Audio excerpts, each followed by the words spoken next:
If you want to set up a camera that's independent from your pawn's rotation, then you are at the right place. I'll be going over how to just have the camera be independent and how to hide the crosshair unless you're aiming down sights. And then when you're not aiming down sights, you'll just be shooting forward of the weapon's muzzle. This is pretty good for if you're making a game with melee, swords, if you just want to see the glorious face of your pawn. It's also based on an experience or pawn data, so you can still get that snappy Lyra forward camera whenever you want it to. For comparison, this is what Lyra looks like for the pawn rotation and the camera rotation. So they're completely aligned, which is great for a snappy third-person shooter with lots of action. But if you want a different kind of game where you're doing more platforming or more exploration, then you don't really want your character to always be facing forward, and your character artist probably spent a lot of time creating the character model, so you wouldn't want to miss all those details. This project I've set up and used the interaction test map. So it's under the plugins, Shooter Explorer Content, Maps, and then I essentially just added a sphere generator, sort of like in Nier Automata, just to show that what kind of game you could make with Lyra and why it looks cooler when you have control of the camera. To ensure that your camera is independent from your pawn's rotation, what you can do is you can go ahead and open up your pawn. So in your own project, it would just be whatever pawn that you spawn. In Lyra, I decided to just do all these changes in the B_hero explorer. And then the first flag that you want to turn off is the use controller rotation yaw. So if that is off, as it says here, this pawn's yaw will be updated to match the controller's control rotation yaw if controlled by a player controller. So if you turn that off, it'll make sure that your pawn is not rotating with your camera. The second flag you want to have is to orient movement, rotation to movement, which is in your character movement. So I'll just search that, orient rotation to movement. Oh, interesting. Oh, there you go. So I just had to click on the character movement and we can turn that on. So I haven't done it directly in the defaults because I personally wanted everything to do with the free camera to be modular or to be easily turned on or off. So what I did is that whenever it begins play, this seemed like a good spot just to make sure that the pawn is ready, the data's there, it has its abilities, and it has this tag on it. And then I just use the controller yaw. So for now, just as a test, I will just turn that off just to show what that looks like. So if I play,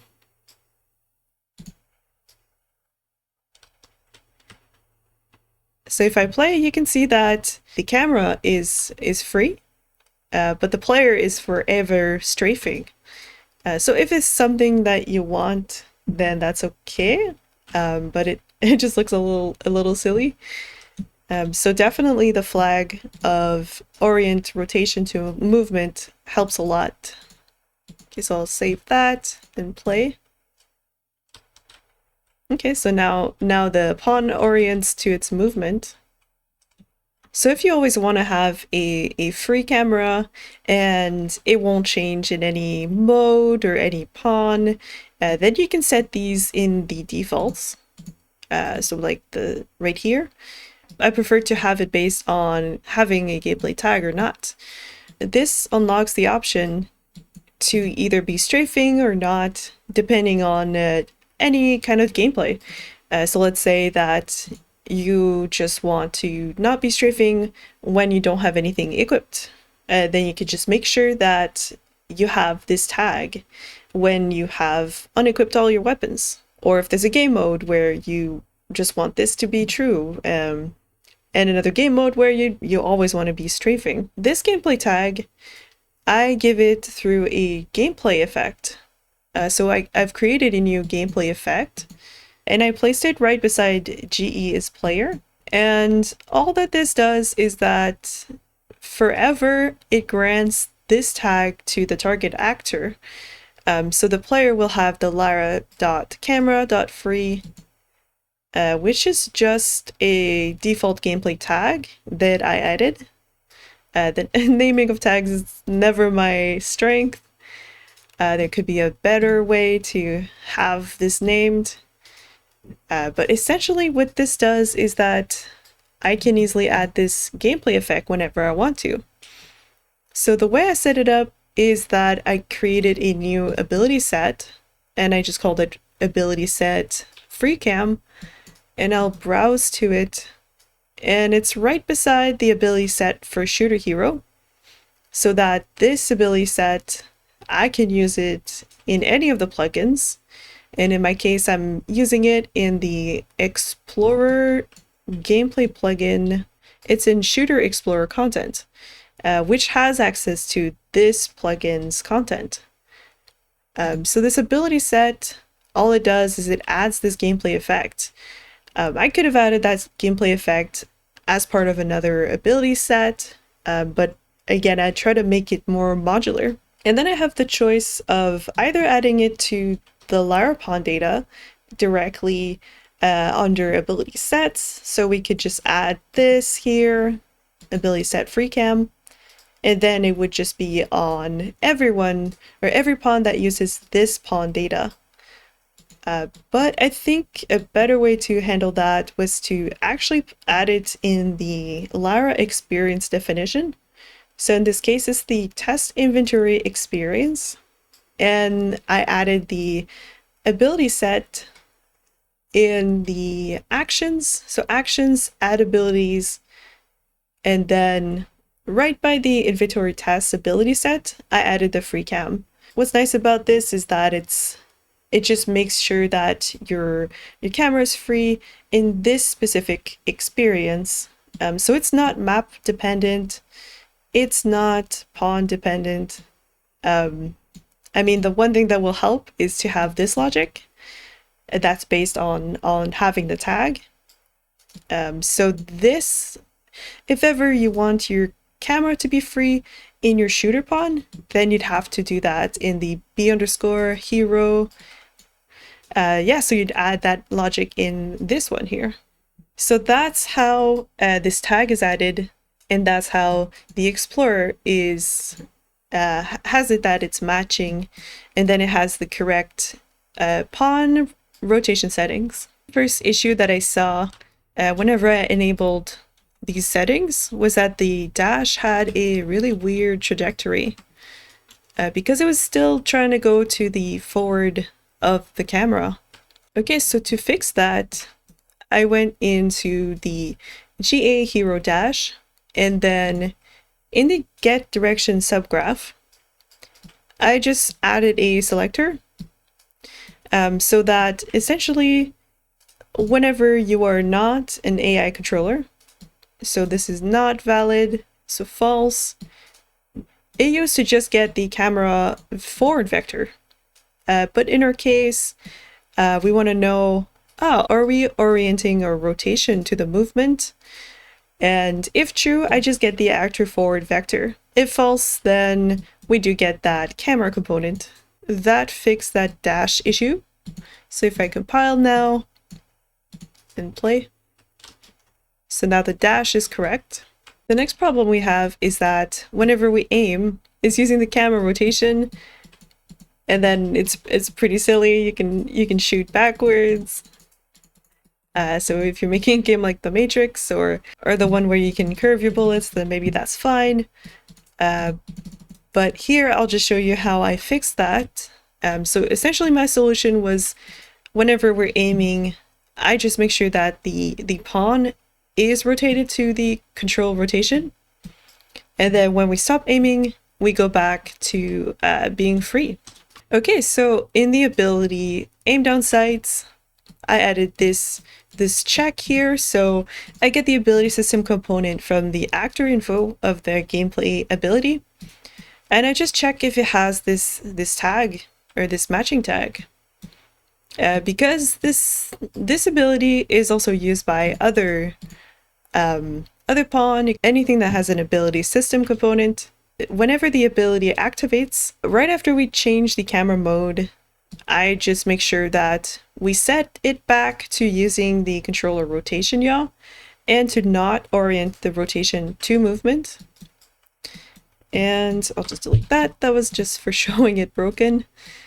Okay, and then whenever you end the ability, right after we reset the walking speed, I make sure to just do the reverse. Okay, so there you go. So by the end, we're done and we reset these. We could probably just have those in a nice function just to make it cleaner. But that's the gist of it. Okay, so yeah, now whenever we aim, it'll just snap the mannequin. And it's nice because it works for a snappy response. It might look funny on it might look really funny on other people's machines if you're playing multiplayer, because they will snap really fast. The next thing I wanted to do was that while we're not aiming down sights, I wanted to hide the aiming reticle.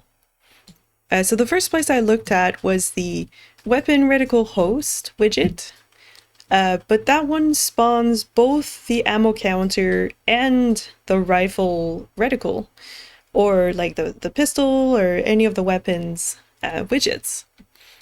So it wasn't really clear unless I tried to isolate every widget that's specifically a reticle.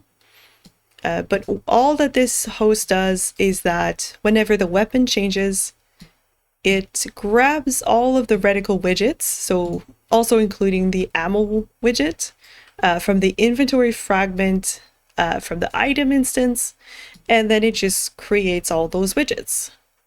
So we could have a check here just to make sure that if it's a reticle, then we have some logic for hiding and showing it whenever the player is aiming down sights or not. But what I did is I just implemented that logic inside of the reticle rifle itself. So this means that I would probably need to add that same logic to all the other weapons reticle widgets. So the only things I added is on event construct to get the owning player and then get the player state from the object. And then I just add a wait gameplay tag add to actor. So this will trigger if the tag was already there, and it will also trigger if it's added late. So yeah, like if there's any other condition in your game where you don't want the camera to be free. So this will work. And essentially whenever that's there, I just show, I turn this on, aim down sights only, so by default it will be collapsed. And then whenever we receive the message that we're aiming down sights, and this gameplay message stuff is really nice because we don't need to know anything about the weapon. We just have that payload. We know that it's ourselves, and we know that it's on or off. So depending on that, I added some logic here. So whenever show only on aim down sights, we set the visibility to collapse or not hit testable whenever someone is aiming down sights. So this is the logic that makes sure that the crosshair is hidden when you're not aiming down sights. The next challenge of having the camera be independent from the pawn rotation was that whenever I was shooting, the gun was still aiming towards the reticle or the center of the screen, and that just looks silly. So this solution required some C++, And essentially my solution was just to make sure that the aiming is using the forward of the muzzle instead of the center of the screen. And unfortunately, it wasn't supported through Blueprint, but I'm pretty sure maybe there is a way to implement it. I will go through the C++ implementation because it already has some goodies for us in the code, and it just needed just a little push. I was curious about how the aiming was set up, or how the targeting was set up. And essentially, in your GA weapon fire, whenever the ability activates, if you're locally controlled, it starts the range weapon targeting, and that's where the aiming happens. So I'm just going to double click on that, and if it doesn't open, it's probably just that you just have to open up your Visual Studio project or refresh it, or if you have Writer, then Writer. So I'm just going to open that. Okay, so it starts the range weapon targeting, and then it performs the local targeting. Okay, so I'm going to navigate to that with F12. And before my changes, so those are my changes.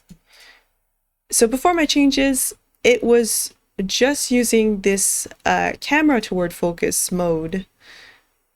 So it was getting the targeting transform for that. And if you go to the definition of the enum, you have a whole bunch of different targeting sources, which is awesome. So there's pawn forward, pawn towards focus. The default one is camera towards focus. And the one I wanted was the weapon forward. So from the weapon's muzzle or location in the pawn's orientation. So this is the one that we want.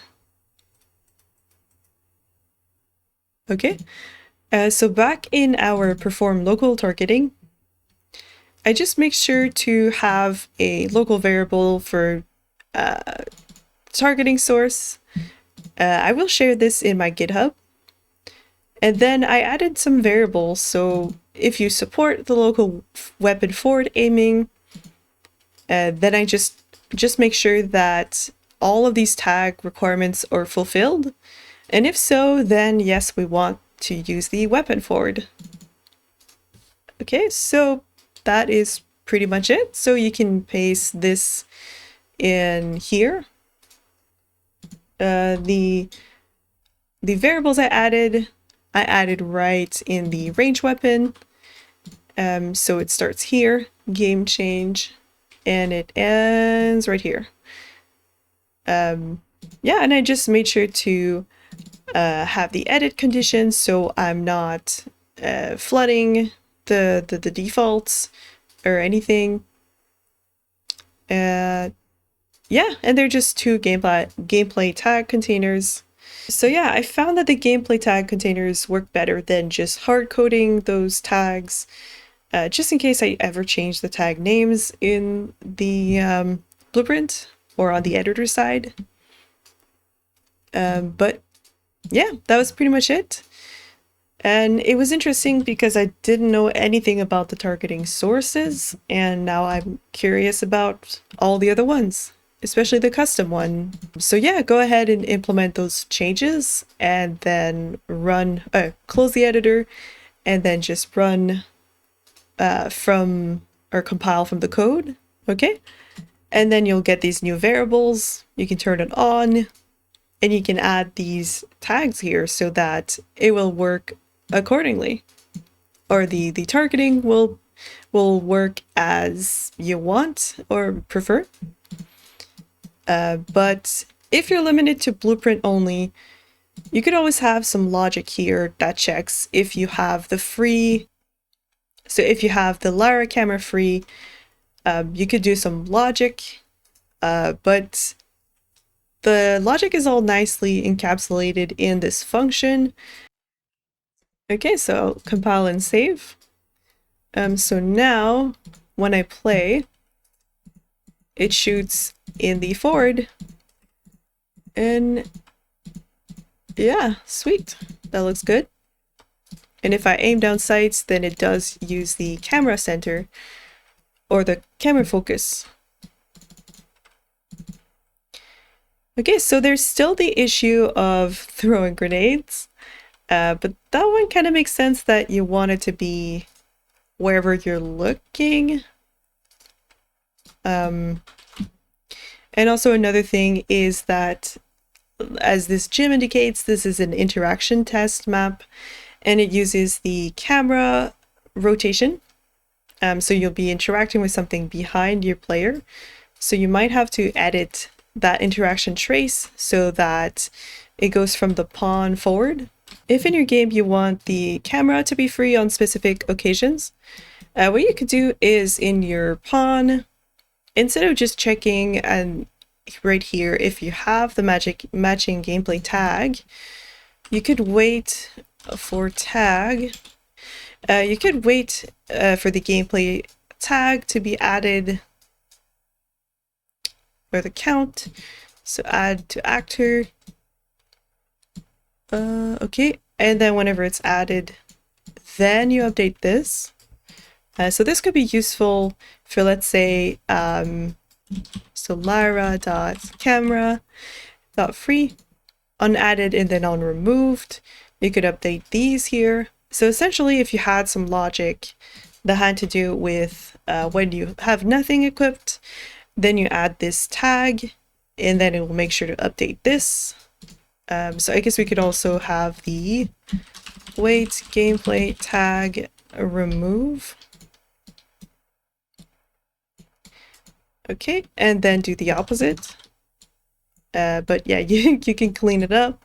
It's a bit muddy right now. Okay. And then the same thing for the Lyra camera.free. Okay, so this would ensure that your controller rotation yaw and orient rotation to movement would update based on if the tag is there or not there. And then hopefully it could be easy to, you could watch my unequipped weapon video, and there could be some sort of flag or function that could be called here, and then whenever you're unequipped, you could add this GE that has a Lyra camera free. So this GE right here. And this one can stack, and then you can remove it when you're not, when you have a gun equipped. But really it depends what you want in your game. And I hope I've given enough tools and enough modularity so that you can do as you want for your game and whatever works for your camera settings. And as an extra bonus, I was curious to know how the weapon was being unequipped whenever the emote for finger gun is played. And it turns out it's pretty clever. It's just a curve that scales down the weapon socket. So, and then it turns back to normal whenever the montage is done. So I found that pretty funny. So yeah, I hope this has been helpful for your game dev journey. And as always, thank you for watching, and see you in the next one.